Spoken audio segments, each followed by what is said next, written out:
So first of all ఇంత మంచి diamond recognise చేసిన మన సేఫ్ షాప్ కంపెనీకి అండ్ అదేవిధంగా మన గ్రేట్ మెంటర్ అండ్ వికాస్ మాగుర్జీకి అండ్ సోమశేఖర్ మాగుర్జీకి అండ్ అభిషేక్ మావుజీకి, రవీంద్ర మావుజీకి అండ్ శ్రీనివాస్ మావుజీకి, నరేష్ మావుజీకి కోటి కోటి ధన్యవాదాలు. సో అంతకంటే ముందు నన్ను జన్మనిచ్చిన నా తల్లిదండ్రులకి, సో ఈ భూమిని తీసుకొచ్చిన వాళ్ళకి కూడా కృతజ్ఞతలు, ధన్యవాదాలు. సో నా పేరు వచ్చి నరేందర్, ప్రాపర్ వచ్చి సిద్దిపేట డిస్టిక్, ఇంత ముందుకు కరీంనగర్ డిస్టిక్ ఉండేది. సో కోయడా మండల్ కూరేల విలేజ్ అనే గ్రామం నుంచి. సో బిజినెస్కి ముందు స్కూల్ స్టేజ్ వరకు ఊర్లోనే చదువుకున్నాను. ఇంటర్మీడియట్ సిద్దిపేటకి వచ్చాము. తర్వాత అక్కడ నుంచి నెక్స్ట్ ఇంట్లో సిచ్యువేషన్ బాగాలేక ఇంట్లో వాళ్ళందరూ హైదరాబాద్ వెళ్ళడం, అదేవిధంగా వాళ్ళతో పాటు నేను కూడా హైదరాబాద్ వెళ్ళడం, చదువు స్టాప్ చేసేసి ఇంటర్మీడియట్లో. ఆ తర్వాత అక్కడ చిన్న చిన్న జాబులు చేస్తూ స్టార్ట్ చేశాము. డైలీ 50 రూపీస్ సాలరీ నుంచి మొదలు చేసుకొని సో మెల్లగా పని చేస్తూ ఓపెన్లో డిగ్రీ రాస్తున్న టైంలో ఇంకా సిచ్యువేషన్ బాగాలేదు, జాబులు ఎక్కడ కూడా సెటిల్ అవ్వట్లేదు. మా డాడీ నన్ను ఫుల్గా తిట్టేవాడు, నువ్వు ఎక్కడ జాబులు చేయవు, నీకు ఎక్కడ చేత కాదని చెప్పి. నాకు అనిపించేది నేను 100%గా మా డాడీని సాటిస్ఫై చేయాలని చెప్పి.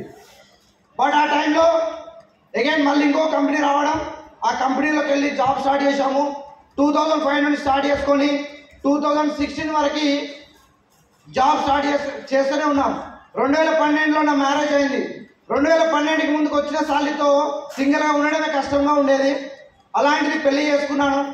పెళ్లి చేసుకున్నప్పుడు నా సాలరీ వచ్చి 16,000 సాలరీ ఉండేది. మ్యారేజ్ చేసుకున్నాము, అగైన్ మళ్ళీ ఖర్చులు పెరిగాయి. అప్పుడు అనిపించింది అనమాట, జాబుతో మనం సెటిల్ అవ్వలేము, జాబులో మనకు సరిపోవట్లేదు సాలరీ అని చెప్పి ఏదో చిన్నగా పార్ట్ టైం చేద్దామని చెప్పి ఆలోచించేవాడిని. పార్ట్ టైం చెప్తే ఆలోచిస్తున్న టైంలో 2016లో సేఫ్ జాబ్ ఆపర్చునిటీ నాకు వచ్చిందండి నా రిలేటివ్ ద్వారా. బట్ అది ప్లాన్ విన్న తర్వాత చేస్తే సేఫ్ జాబ్ చేయాలని చెప్పి డిసైడ్ అయ్యి ఇంటికి వచ్చాను. ఇంటికి రాగానే చాలా మందికి సేమ్ సిచ్యువేషన్ ఉంటుంది, సింగిల్గా ప్లాన్ ఉంటుందా లేదా. ఇంటికి వచ్చాను, ఇట్లా సేఫ్ జాబ్ ప్లాన్ విన్నానని చెప్పి మా భార్యతో డిస్కస్ చేశాను. డిస్కస్ చేయడంతో 100% నెగిటివ్.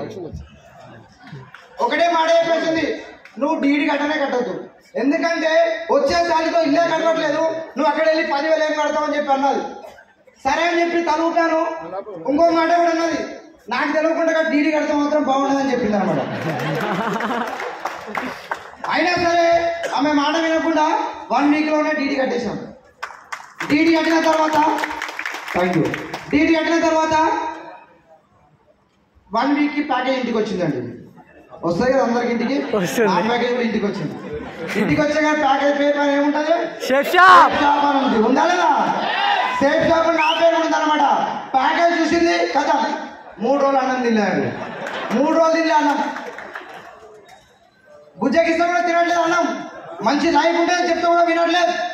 అయినా సరే ఆమె మాటలు వినకుండా నేను దొంగసాటికి వెళ్ళి ట్రైనింగ్ వెళ్ళడం సో చేయడం జరుగుతుంది. అయినా సరే ఆమె మాట విన్న తర్వాత ఒకరోజు నెగిటివ్ అయిపోయాను. నెగిటివ్ అయిపోయి సేఫ్ జాబ్కి రావడం మానేశాం. కంపెనీలో డ్యూటీకి వెళ్తున్నాను, మార్నింగ్ వెళ్తున్నాను, సాయంత్రం వస్తున్నాను. గురుజీ వాళ్ళు వచ్చి మా ఇంటి దగ్గర కూర్చున్నాడు, నరేష్ మాగురు వచ్చి మా ఇంటి దగ్గర కూర్చుంటాడు. రోజు మాగురు వచ్చి కూర్చున్నాడు, మా ఇంటికి గల్లీ చూసేవాడిని. వీళ్ళు ఉన్నారా, ఉండనంటే వెనక పారిపోయాడు, లేరు అంటే ఇంటికి వచ్చేవాడిని. ఒకవేళ ఉండే బయటకు వెళ్ళాను కదా, మళ్ళీ మా మేడం ఫోన్ చేసి వాళ్ళు ఉన్నారా వెళ్ళిపోయారా అంటే వాళ్ళు వెళ్ళిపోయారంటే అప్పుడు ఇంటికి వచ్చేవాడిని. ఆ విధంగా చేస్తూ 3 నెలలు తప్పించుకొని తిరిగానండి. 3 నెలల తర్వాత ఒకరోజు మేడ్చల్లో నికేష్ మా గురించి కో ట్రైనింగ్ ఇస్తున్నాడు. ఆ కో ట్రైనింగ్లో ఓన్లీ 10 మంది మాత్రమే కూర్చున్నాం. 10 మందిలో ఓన్లీ మిగిలింది నేను ఒక్కడి మాత్రమే. ఎందుకంటే చేస్తే సేఫ్ జాబ్ చేయాలి, లేకపోతే అనుకున్నాను. బట్ సేఫ్ జాబ్ కంటిన్యూ చేశాను. అదేవిధంగా నెక్స్ట్ మా భార్య మరి నెగిటివ్ ఉంది, ఏం చేయాలి, మళ్ళీ నరేష్ మా గురించి అడిగాను. మా గురించి మా మేడం మళ్ళీ నెగిటివ్ ఉంది, ఇంకా ఏం చేయాలని చెప్పి అడిగాను. ఓకే టైగర్, నెక్స్ట్ వీక్ మళ్ళీ గురించి కో ట్రైనింగ్ జరుగుతుంది, అక్కడ తీసుకురా అని చెప్పాడు. కో ట్రైనింగ్ తీసుకెళ్ళాను, కూర్చోబెట్టాను. కో ట్రైనింగ్ విన్నారు, నా సన్మానం చూశారు, కొంచెం ఇంప్రెస్ అవ్వరు. ఎంత, ఒక్క 1% మాత్రమే. ఆ 1% ఇంప్రెస్ అయిన తర్వాత నెక్స్ట్ వీక్ చెక్ వస్తాయి కదా మనకి, ఆ చెక్ 0 వచ్చింది, మళ్ళీ నెగిటివ్ స్టార్ట్ అయింది. అంటే ఇదే విధంగా కంటిన్యూగా జరుగుతున్న టైంలో ఒకరోజు పాండిచ్చేరిలో సోమశేఖర్ మామూలు ద్వారా ఫస్ట్ దిశ జరుగుతుంది అని చెప్పారనమాట. సరే అన్నాడు నరేష్ బాబుజీ మీ ఫ్యామిలీని తీసుకోరా టైగర్ అని చెప్పాడు. ఆ రోజుని మా భార్యను దిశాక్ అని చెప్పలేదు, మనం ఫ్యామిలీతో ఎంజాయ్ చేయడానికి వెళ్తున్నాం పాండిచ్చేరి కేరళ అని చెప్పాను. సో కేరళ బ్యాగ్ సర్దుకొని రెడీ అయిపోయారు, పిల్లలతో సహా రెడీ అయిపోయారు, సర్దుకొని వెళ్ళిన తర్వాత దిశలో కూర్చున్నాం. దిశలో కూర్చుంటే నేను వీళ్ళకి టైం ఇచ్చేవాడిని కాదు, టీంకు టైం ఇచ్చేవాడిని. అక్కడ కూడా అడిగిందనమాట, మేము నువ్వు ఎందుకు తీసుకొచ్చినావు నన్ను ఇక్కడికి, నన్ను పట్టించుకోవట్లేదు అని చెప్పి. సరే కొద్దిగా వెయిట్ చేయని చెప్పాను. సాయంత్రం మా గురించి ఫ్లవర్ ఇచ్చాడు ఫ్యామిలీకి. సో కొద్దిగా ఇంప్రెస్ అయిపోయారు 10%. సాయంత్రం డ్యాన్స్ ప్రోగ్రామ్ ఉంటుంది అంతేనా కదా దిశలో, ఆ డ్యాన్స్ చూసిన తర్వాత టీం అందరితో డ్యాన్స్ చేస్తే ఫుల్గా ఇంప్రెస్ అయిపోయారు. కరెక్టే కదా. టోటల్ 4 రోజులు దిశ రియల్గా ఈరోజు మా వైఫ్ మైండ్ సెట్ మార్చిందండి. సో నెక్స్ట్ బిజినెస్ స్టార్ట్ చేశాం. సో ఫుల్ టైం దిగాలి గురించి చెప్పాడు. సినిమా గురించి వచ్చాడు ఒకరోజు, సినిమా గురించి వచ్చి ఒక బిస్కెట్ ఇచ్చాడు, ఇచ్చి టైగర్ ఫుల్ టైం దిగాలన్నాడు. సో అప్పుడు నాకు ఫీజులు అయిపోయాయి. మళ్ళీ ఇంటికి వచ్చాను, మా భార్య చెప్పాను నేను ఫుల్ టైం దిగుతున్నా, జాబ్ మానేస్తున్నా అని చెప్పి. సో జాబ్ మానేస్తున్న టైంలో ఏం చెప్పారు, జాబ్ మానేదు బిజినెస్ వస్తే కావాలంటే అన్నారు. అయినా సరే ఎన్ని చెప్పినా సరే వినలేదు. వినకుండా జాబ్ మానేసినండి, జాబ్ మానేసి సేఫ్ జాబ్ ఫుల్ టైం దిగాను. ఎలా దిగానంటే ఒక కారణం ఉంది. ఢిల్లీలో February 14, 2017లో 25 డైమండ్స్ అక్కడ సో డైమండ్స్ ఎంట్రీ అవుతున్నారు. దాంట్లో సోమశేఖర్ మౌర్య వాళ్ళ చిన్న అబ్బాయిని ఎత్తుకొని ఎంట్రీ అవుతున్నారు.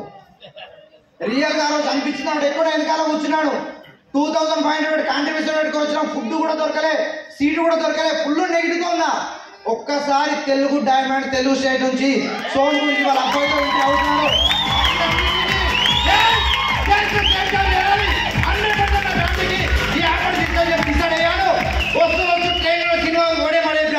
బాగుంది 100% రిజైన్ చేస్తున్న జాబు వచ్చిన నెక్స్ట్ డే జాబ్ రిజైన్ చేసేసిన ఫుల్ టైం దిగా. ఫుల్ టైం దిగిన తర్వాత ఫ్యామిలీ నుంచి మళ్ళీ నెగిటివ్స్. ఇటు మా డాడీ ఫోన్ చేస్తాడు, మా అమ్మ ఫోన్ చేస్తుంది, అందరు ఫోన్ చేస్తారు ఎందుకు జాబ్ మానేస్తున్నావు అని చెప్పి. బట్ ఎందుకు జాబ్ మాన్ చేస్తున్నా అని చెప్పి ఆ రోజు వాళ్ళకి తెలియకపోవచ్చు. రియల్ చెప్తున్నా, జాబ్ మానేసింది ఈ రోజు కోసమే. ఈ రోజు 100%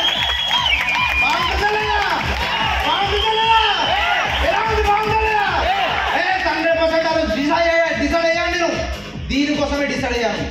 ఉంటుందా మరి. సో డిసైడ్ అవుతూ వర్క్ చేస్తున్నాం ప్రెషర్లో. సో కాంటెస్ట్ విన్ అయిపోయాం.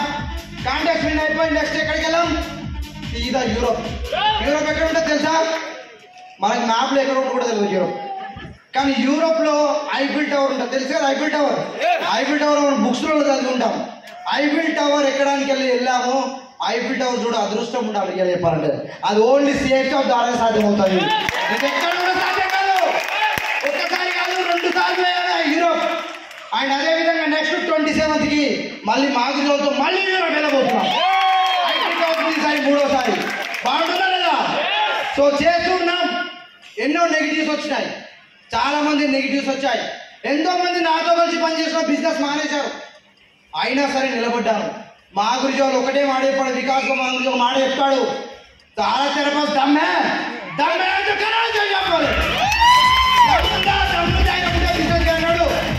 బిజినెస్ ఎవరు చేస్తారంటే ఎవరికైతే దమ్ము ఉంటుందో వాళ్ళు మాత్రమే బిజినెస్ చేస్తారు. అంతే కదా, దమ్ము ధైర్యంగా ఊరికనే కాదు. సో అదేవిధంగా చేస్తున్నాం.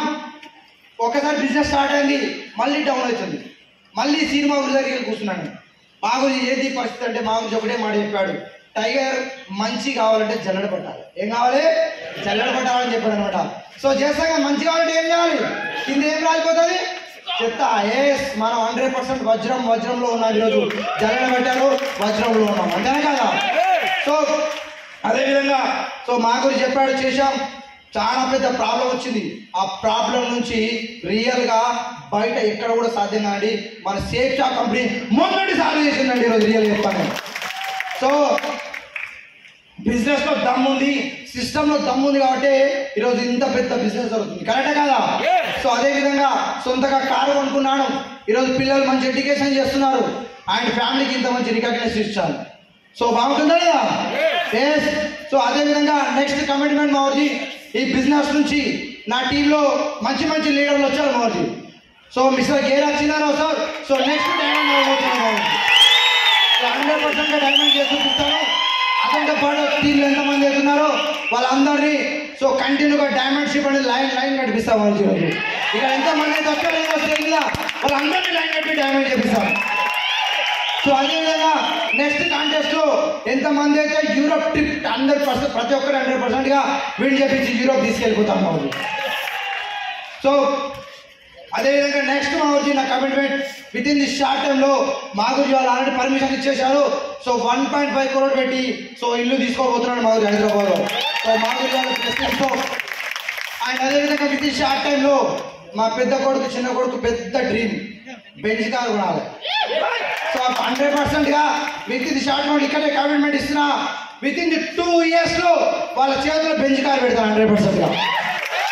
సో ఇదే commitment and thank you very much. Thank you మావర్జీ. సో ఇంతమంది సన్మానం చేసినందుకు thank you all Pyari team. Thank you very much.